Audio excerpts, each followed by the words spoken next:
Chat, today I want to talk about the WNBA Rookie of the Year race because it hasn't been as toxic as it was in the beginning of the year, but it's become a little bit toxic in a different way. But it's a good type of toxicity. I do like the fact that we are now talking about basketball more in the past. Some of y'all still want to have those conversations, which is fine. But the conversation now is more basketball-centric. And the conversation, as it always has, revolves around Angel Reese and Caitlin Clark. Angel Reese and Caitlin Clark, two of the best rookies from this past rookie class for the WNBA. A rookie draft class that will never be forgotten. One of the most memorable, what will go down as one of the most memorable rookie draft classes in WNBA history. But it's being led by Angel Reese and Caitlin Clark. So Angel Reese, so far this season has been averaging roughly around 14 points, 12 rebounds, giving you a steal and a half, half a block a game, giving you 2 assists, shooting 41% from the field, not really taking that many threes, getting to the line about 5 times, shooting 75%. All right, she's playing 31 minutes a game. She started all the games. Angel Reese has been balling out. The biggest argument that she's recently had in terms of the Rookie of the Year race is specifically her double-double streak. If I can pull it up right here. I don't know if they have her game logs on here. Let's see. All right, they got her game logs. She has had, I believe, a 14-game streak of double-doubles. 14-game streak of double-doubles. In the last 15 games, she has been averaging 15 points, 13 rebounds, 43% from the field, 80% from the line. Yeah, I think these last 15 games has been Rookie of the Year race Angel Reese, because prior to that, she did have a really rough start to the season. Obviously she's a rookie, so these things are going to happen. But 10 to 11 points a game, 9 rebounds, shooting 35% from the field, and 67% from the line. Always gets to the line, though. But yeah, she holds, I don't even think it's a rookie record at this point. This is just a WNBA record now of the most double-doubles in a row, which is, we'll have the conversation in this video, is still extremely impressive. But going to Caitlin Clark from the Indiana Fever, the most hyped up rookie in WNBA history. 17 points, 16 to 17 points, 7 to 8 assists, giving you 5 to 6 rebounds, a block a game, a steal and a half a game, shooting 40% from the field, 34% from 3, and 89% from the line. And if we bring up her game log, she is another rookie that had a relatively rough start to her career, to her rookie season, because if we look at the first 7 games, 15, 6, and 5 is still great from a rookie, but from an efficiency perspective, we're looking at 37% from the field, 32% from 3 while shooting 8 threes. Free throw percentage has always been there, but ever since, that 8th game where she had 30, they've also been winning more, and she has just taken it to a whole new level. We're talking about 17 points a game, 8 assists, 6 rebounds, giving you a block, giving you 2 steals. Efficiency has gone up by, 6%? It's now at 41. 3-point percentage has gone up to 35 on really high volume. Even her free throw percentage has gone up. So Caitlin Clark has been balling the fuck out, and some of her recent performances has just been crazy. Against the Liberty, puts up a triple-double. First WNBA rookie to put up a triple-double against, I believe the Liberty have only lost 4 games. Going into that match, I believe they had 3 losses, so this was their 4th loss. Putting up 19 points, 13 assists, 12 rebounds. This last game she had against the Mystics, which is one of the worst teams in the league, and they did lose. 29 points, 13 assists, 5 boards, 5 steals, 3 blocks, 50, 56, 91. These are legitimately LeBron numbers that she just put up. One thing to point out, though, about WNBA statistics is you really gotta, especially if you're an NBA fan transitioning to watching more WNBA, you really gotta recalibrate what you think like good efficiency is, and what good statistics are, because I think we've gotten to a point like when as an NBA fan, you look at 50% as really as good efficiency. Anything more than that is great efficiency. And then 45%. All right, if you're shooting a high volume, we'll still take that. But as soon as you hit like 44, 43, 40% from the field, now we're looking at you as a crazy inefficient shot chucker and all of these things. So when you're looking at WNBA stats, you really do have to recalibrate those things. But the reason why I really want to make this video is just because of the dumb arguments that I've been seeing in regards to the Rookie of the Year race. Specifically when it comes to narratives, when it comes to just things that, and again, I can only look at it from the NBA mindset. You would not think to bring up if this was the NBA Rookie of the Year race, right?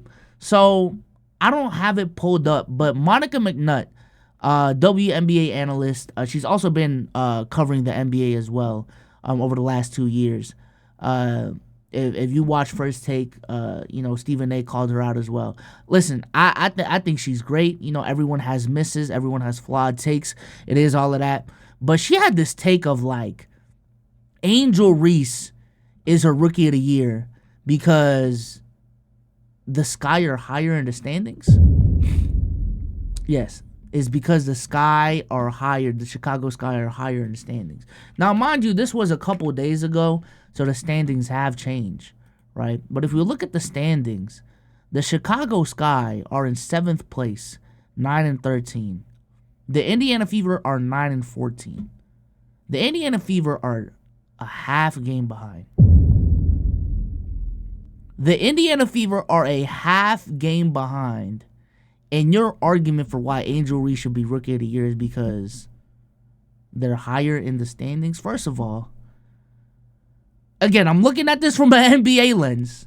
Bringing up standings for the Rookie of the Year race is just crazy. I think in any other award, record matters to a decent degree. But we all understand, specifically because of how a draft works, because of the fact that the worst teams in the league get high draft picks, the fact that these rookies are young, inexperienced players coming into the league on bad teams, that bringing up standings is an extremely flawed argument. It's an extremely flawed argument, right? Now, theoretically, that should scale up even to the MVP, to the DPOY. But I think as a collective basketball community, we understand that docking someone because they got drafted by a bad team, specifically in the rookie year, is crazy. And that's what Monica McNutt did here, right? Why are you bringing up standings in terms of the Rookie of the Year race?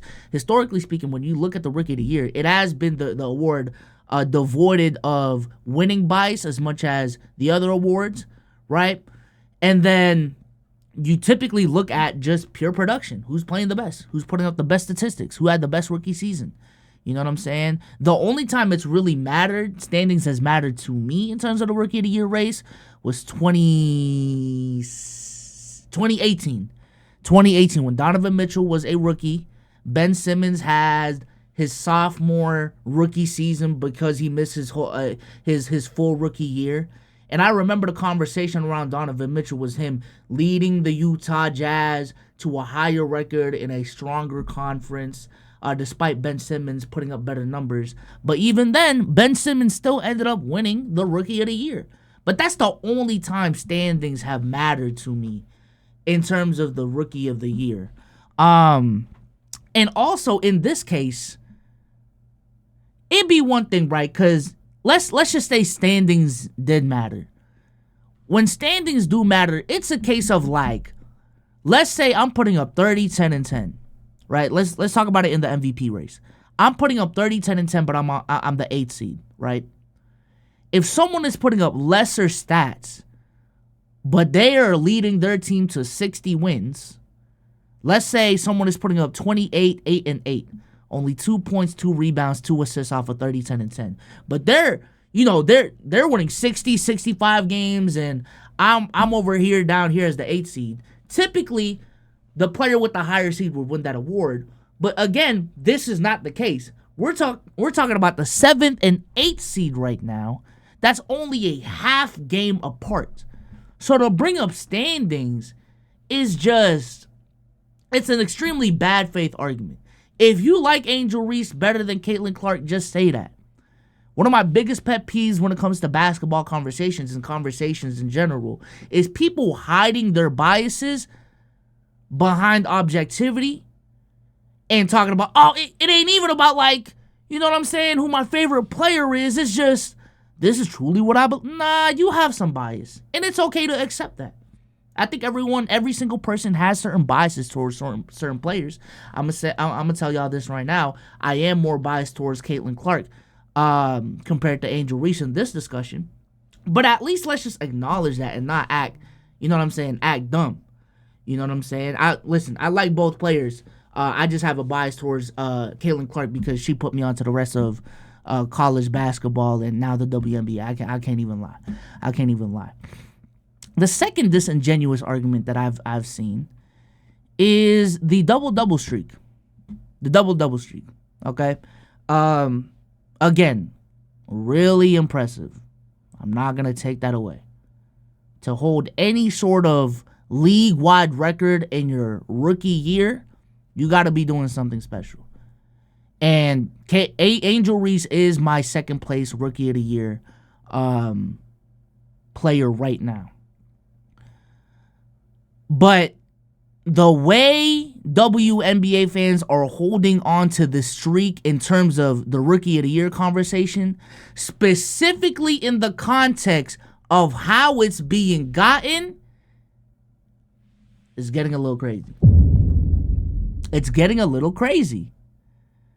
I've seen a decent amount of videos on the timeline about essentially Angel Reese stat padding towards the end of games. And not even that, like the other team essentially being in on it.